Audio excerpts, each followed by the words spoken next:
नमस्कार प्रेक्षकांनो, चला तर एक प्रोमो बघूया. ठरलं तर मग मालिकेचा. सुभेदार कुटुंबीय मस्त आनंदात बसलेले असतात, गप्पा मारत असतात.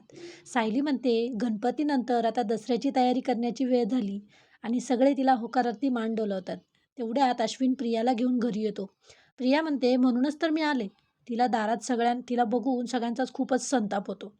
अश्विन तिला खुणावतो, चल म्हणून. तर लगेचच सायली हात दाखवते, म्हणते, खबरदार माझ्या घरात पाऊल टाकलं तर.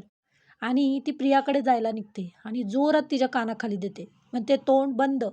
एवढं सगळं होऊनही निर्लज्जसारखी माझ्या घरात आलीस. अश्विन म्हणतो, कायद्याने ती आता. सायली रागातच त्याला हात दाखवते, थांबा म्हणून. आणि प्रियाचा हात खेचतच तिला बाहेर आणते आणि जोरात तिला गेट बाहेर ढकलते. म्हणते, कायद्याने तुझी सुटका केली असेल, पण या घरात राहण्याची परवानगी मी तुला देणार नाही. कल्पना, अस्मिता दोघीही प्रियाच्या बॅगा बाहेर फेकून देतात आणि सायली गेट बंद करून घेते. प्रेक्षकांनो, या सगळ्यात सर्व सर्व सुभेदार कुटुंबीय सायलीबरोबर उभं राहतं आणि प्रियाबरोबर फक्त अश्विन असतो. असेच नवनवीन प्रोमो बघण्यासाठी प्लीज आपल्या व्हिडिओला लाईक करा आणि चॅनलला सबस्क्राईब करा.